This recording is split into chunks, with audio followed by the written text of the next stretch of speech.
How's your relationship changed with Craig over the years? I remember you've told me before about the first time he rang you and you had to pull your car over and you were terrified to talk to him.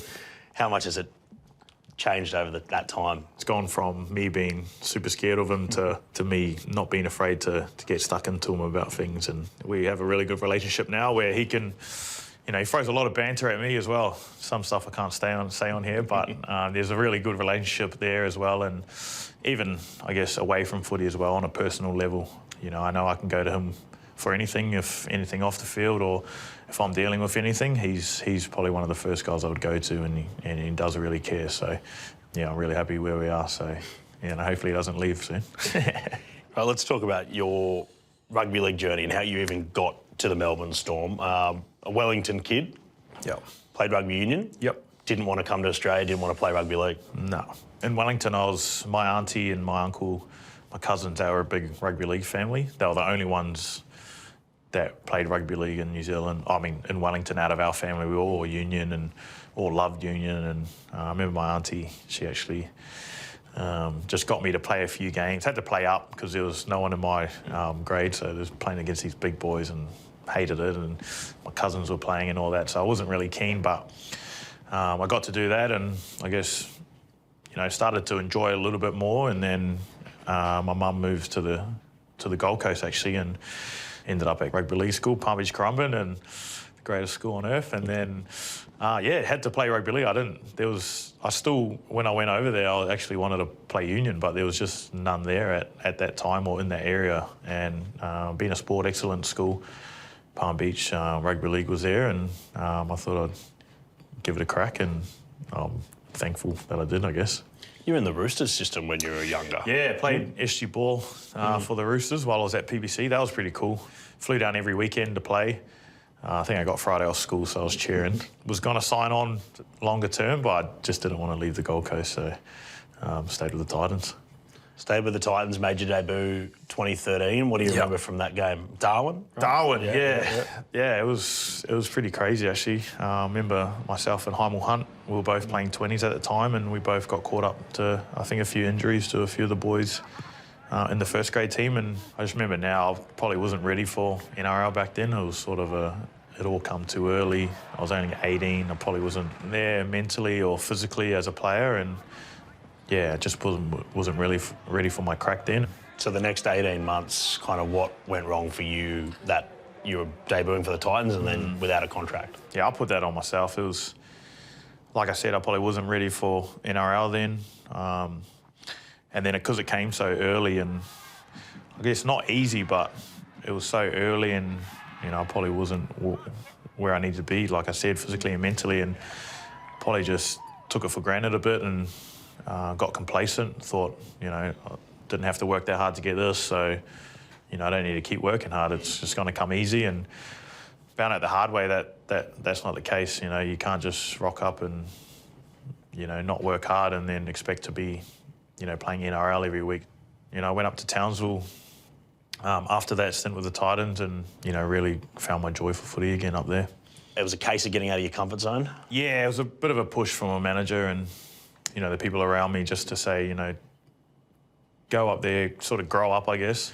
Went up there and, you know, had to work again, which I probably hadn't done for a couple of years, and then having to go to training in the Arvo, which was quite tough, but, you know, just, I guess, realised how special or how lucky we are to be in a full-time system. A couple of good seasons at the Blackhawks leads to a deal with the Cowboys. 1,000 days after you make your NRL debut, you finally get back out on the NRL field, and you scored a pretty good try. Now Jahrome Hughes goes himself, still going! Jahrome Hughes goes all the way! The wait to return has been well worth it! You know, played a half-decent game, so I was pretty happy with that, and yeah, score a try was pretty cool. The Storm come knocking.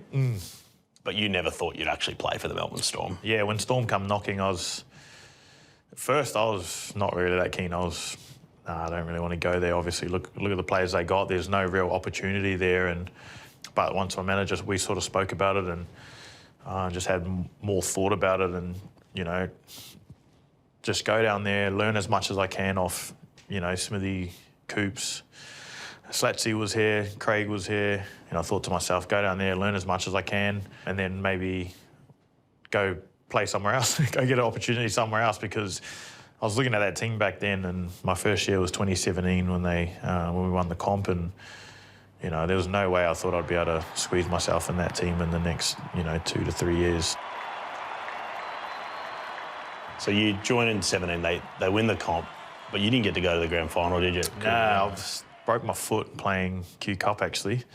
So that was pretty devastating, but I watched it from Melbourne after I had surgery and celebrated when they got back for Mad Monday. 2019 rolls around.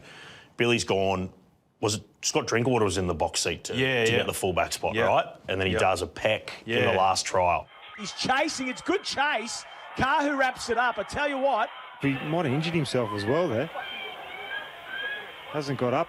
You kind of Stephen Bradbury in there. Yeah, snuck my way in there. Yeah. Do you think about how much that kind of one injury to him kind of changed your life, really, your direction? Because who knows if you get a start after that, right? Nah, to be honest, I didn't really think about that, but now that you bring it up, it probably is. This is pretty crazy.